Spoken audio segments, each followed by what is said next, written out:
Добар ден, добро дојдовте во детскиот подкаст со насловот Сейн, паднати на фрейм и листи на нива рамка. Јас сум Милана Андонова, имам 7 оделение, учам во основното општинско училиште Круме Ќепевски. Јас сум Антонија Коловска, 7 оделение и учам во основното училиште Круме Ќепевски. Како се викаш? Алексеј Илиев. Како се презиваш? Алексич. Во која градин ходиш? Во Весели Светови. Уводите таму? Да. Колку години имаш? 5. Зошто е важен вашиот детскиот клас во донесување на одлуките во општина? Па, нашиот глас е битен затоа што преку него може да искажеме што мислиме и да кажеме што е важно, на што ни е потребно. Детскиот глас постојано треба да се споменува и постојано деца треба да учествуваат во вакви проекти, во кои што ќе го искажат своето мислење и ќе кажат што е важно за детскиот глас.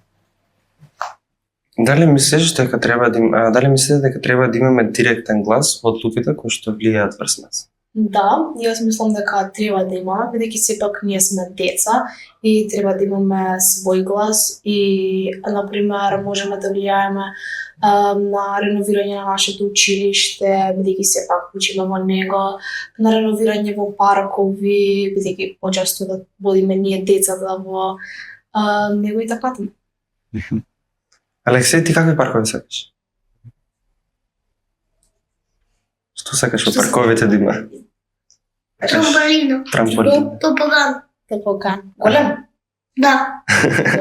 Треба че се врти. Што се врти? И кола. И кола. Ламборджини со лета нагоре. Што ли И тоа? се врти брзо. А во градинката убаво ти? Да. Нешто сакаш плюс таму или само Само трамполината. трамполина во градинка да имаш? Да. Одлично. Што конкретно може да смените со вашиот глас во општина Киселова?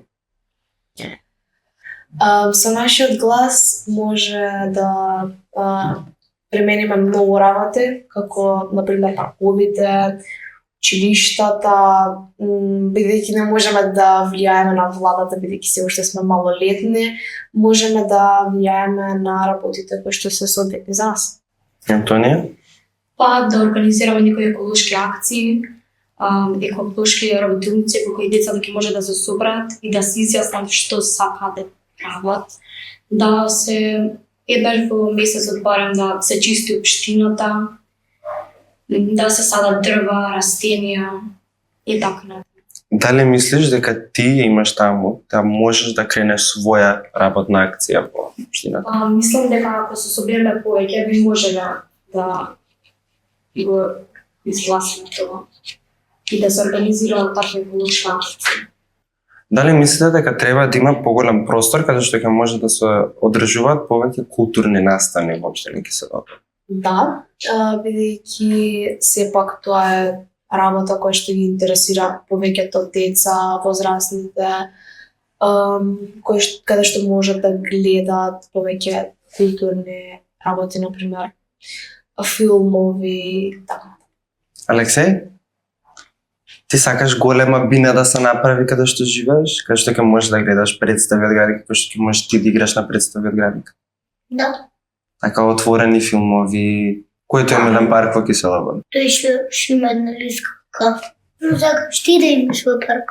Според мене во парковите треба да има повеќе реквизити кои што се пристапни за деца и лица со попреченост, каде што ќе може да има поинклузивна игра и работа со децата.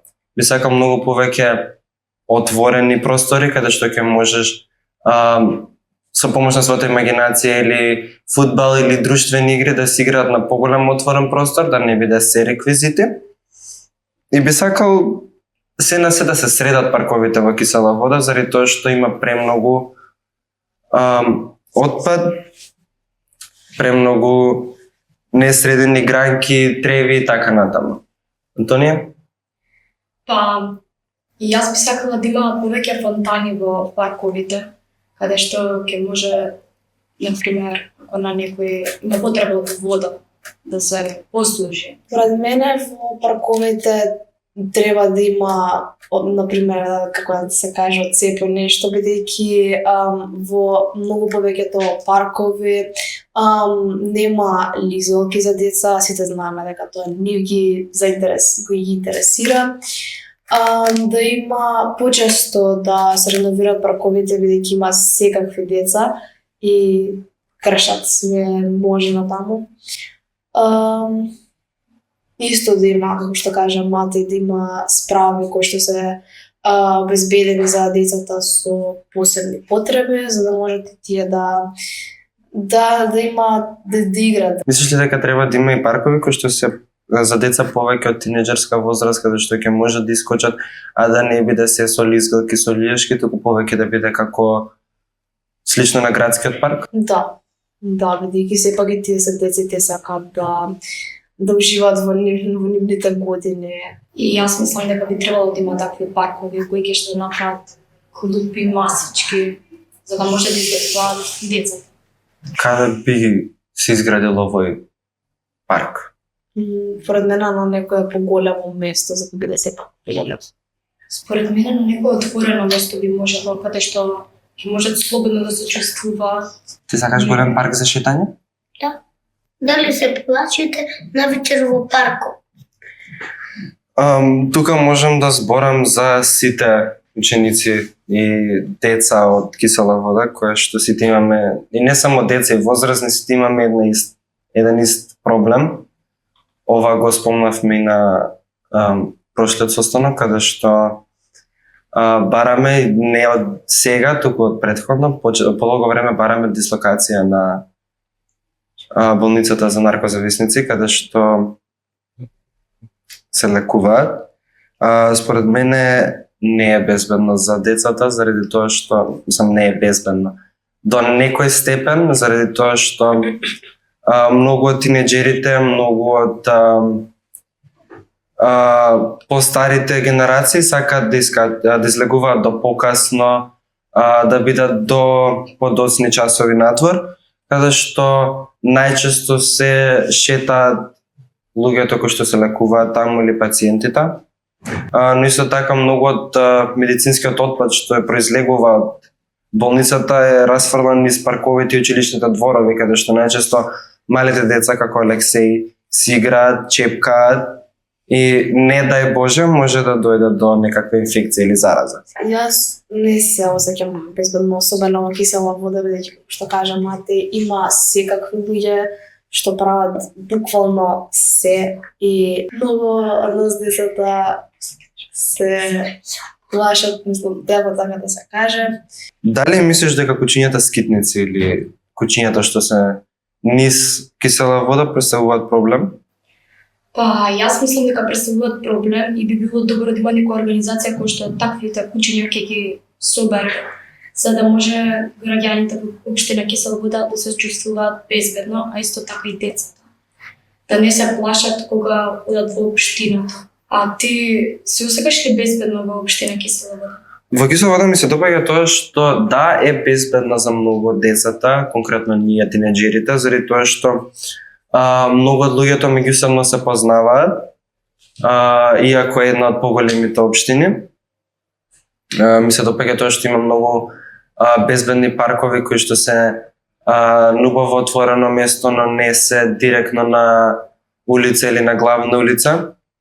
Ми се допаѓа што е многу осветлена, заради тоа што кога и да се шеташ навечер има доста улични светла. И највеќе се ми се допаѓа јавниот превоз, заради тоа што доскоро ни беше проблем. Но сега има редовни автобуси кои што поминуваат низ општината, кои што ни нудат прилично добар пристап кон центарот на градот и останатите општини. И дали мислиш дека твојата градинка треба да има убав паркинг, за што може да се паркираат родителите? Треба да има и полиција таму. Да ги местува. Алексеј, а мислиш дека Кисела вода има доволно дрва?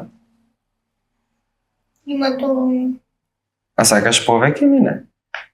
Сакам повеќе сенка да биде. Елеона, ти што мислиш за зеленилото во Па, Кисела вода? според мене, треба да има повеќе зеленила, Исто како што каже Алекси, да има повеќе сенки, бидејќи сепак се види топлото време, и треба повеќе сенки. И да, според мене треба да има повеќе зелени. Според вас, дали има места каде што деца од наша возраст се собираат? Да, има повеќето паркови како што е Пушкин, кој што се наоѓа позади Кирил, паркот Печурки, кој што е во близина на Круме Кипевски. Има разни паркови, има многу различни паркови и тие можеме да одиме, пристапни се да одиме пеш, да не мора да завозиме со коли. Антонија, зошто мислиш дека овие паркови се полни со тинеџери? Па, јас мислам затоа што сега децата најчесто одат во паркови и там има повеќе простор каде што можат да играат, да се дружат. И така нетаму. Еве конкретно јас ќе кажам зашто мислам дека се најпопуларни Печурки или Пушкин, заради тоа што има место каде што има теренче, за да можат најчесто машките да играат фудбал, кошарка и така натаму. Нели има реквизити како детски реквизити како што се љулјашки, топогани, клацкалки и така натаму. Но исто така имам приметено дека во последно време во парковите не само што има реквизити за рекреација, има и фитнес прави, кои што приметувам дека и постарите луѓе, но и тинеџерите кои што можеби не сакаат да продолжат во теретана, ама сакаат да чуваат некаква форма, многу се поактуелни. Можам да го земам пример Пушкин, каде што има на 2 места такви справи. Општо ќе ги земам и Пушкин и Печурки, кои што веќе ги спомнавме. Се паркови со голема површина, со многу клупи, со летниковци, кои што се најактуелни за децата од наша возраст, заради тоа што е место каде што се собира целата генерација, место каде што има има повеќе работи за правење, како што се друштвени турнири, седенки и така натаму. Дали мислите дека има доволна соработка со меѓуучилиштата на подрачје на Кисела вода? Да, бидејќи како што е во Круме Кипевски, имаме голема сала, се организираат надпревари по одбојка, ракомет, фудбал и таму комуницираме, се запознаваме. Антонија? Па, јас мислам дека има и треба да продолжат да има такви настани. Бидејќи убаво е тој што тренира или знае да се покаже и да видат другите дека тој знае да игра. Убаво да се организираат вакви настани почесто, во сите општини да се организираат како во општина Кисела Вода што ги има. Тука можам да надополнам дека го имаме и мултикултурниот проект кој што соработуваат школото, училиштето Мустафа Кемал Ататурк од Количани и Круме Кипевски, каде што има меѓуучилишни турнири, запознавање меѓу учениците, работилници и така натаму. Антонија, дали мислиш дека киното беше добар атрибут на општина Кисела Вода? Па, јас мислам дека беше и уште е, затоа што во киното се организираат представи, филмови, кои што од дете од секоја возраст може да ги гледа. Има разни филмови за деца, за повозрастни, сите можат да гледаат филмови, представи и така. Алексија, зошто сакаш Кисела Вода? Што многу највеќе ти се допаѓа во Кисела Вода? Зашто има играчки со слизга. Градинката си ја сакаш? Да, фала на сите што не гледате. Ви благодарам на сите што го следевте подкастот. Во овој подкаст говоревме накратко за позитивните и негативните страни на живење во општина Кисела Вода. Ви благодарам и пријатно.